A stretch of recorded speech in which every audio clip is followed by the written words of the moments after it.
आज का जो टॉपिक है वो वैलिडिटी ऑफ कूलम्स लॉ या लिमिटेशंस जो है कूलम्स लॉ की उनको डिस्कस करने के लिए है। कूलम्स लॉ जो है वो पॉइंट चार्जेस के लिए एप्लीकेबल होता है। This is the first point, it is applicable to the point charges. Now point charges का मतलब क्या होता है? जिसका साइज बहुत छोटा है। कितना छोटा है? जितनी की एक इलेक्ट्रॉन की रेडियस है, इतना ही साइज है। या हम ये कह सकते हैं कि स्पेस में उसकी पोजीशन एक पॉइंट जितनी है चार्ज की। ये कंडीशंस जो हैं इन्हीं पर कूलम्स लॉ एप्लीकेबल है। क्या होगा अगर हमारा साइज इलेक्ट्रॉन रेडियस से बढ़ गया, अगर थोड़ा इंक्रीज हो जाता है, तो वहां पर कूलम्स लॉ एप्लीकेबल क्यों नहीं है? क्योंकि उस केस में साइज इंक्रीज होने पे मॉलिक्यूलर इंटरेक्शन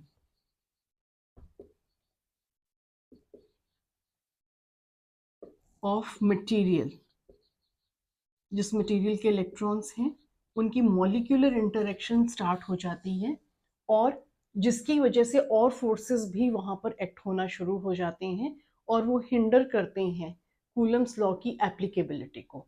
तो इसलिए कूलम्स लॉ सिर्फ पॉइंट चार्जेस के लिए ही एप्लीकेबल है, जहां पर जो फोर्स एक्ट करेगा वो इलेक्ट्रोस्टैटिक फोर्स ही होगा दो चार्जेस के बीच में।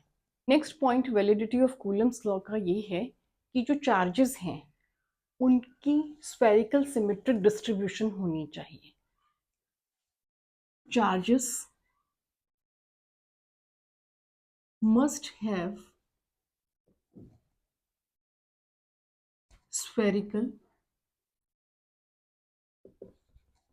symmetric distribution।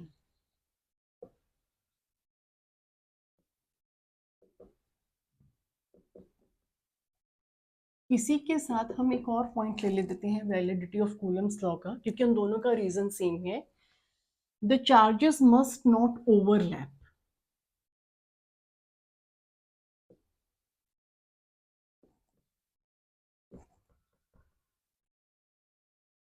पहले हम इन दोनों चीजों को समझ लेते हैं।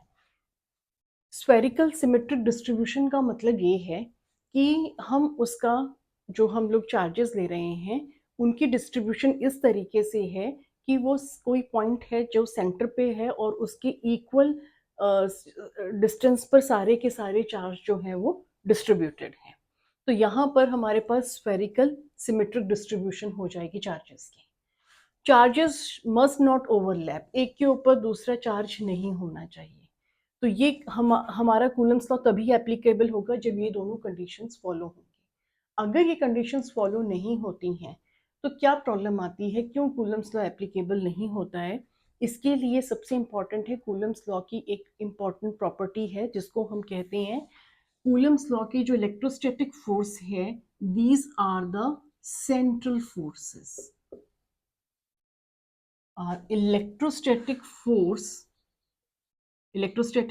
that is acting between the two charges at rest, and that was given by coulombs. So this electrostatic forces, they are having the nature that they are central forces.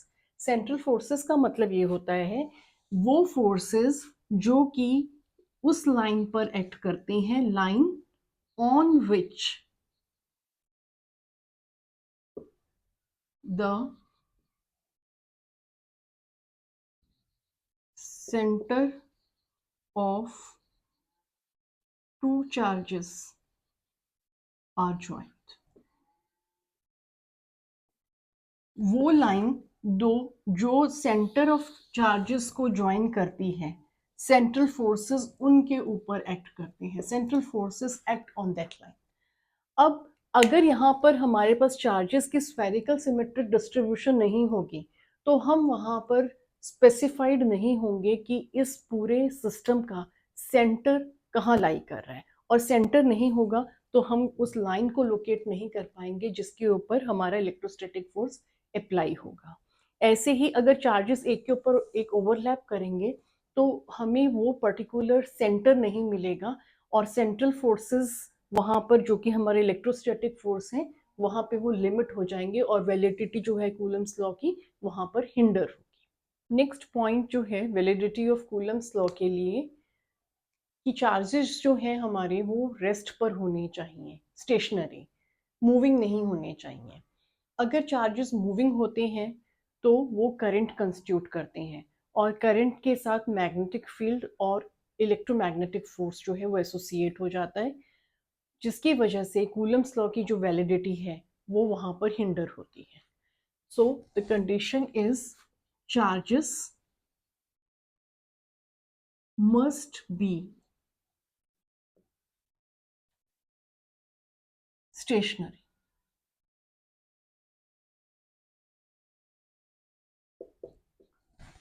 as moving charges will constitute current, current आ जाएगा और current जो है उसके साथ हमारी associated होगी magnetic field and magnetic force. क्योंकि यहाँ पर एक और फोर्स प्ले में आ गया मूविंग चार्जेस के लिए, तो हम कूलम्स लॉ को यहाँ पर अप्लाई नहीं कर सकते। So it is only for the charges that are stationery.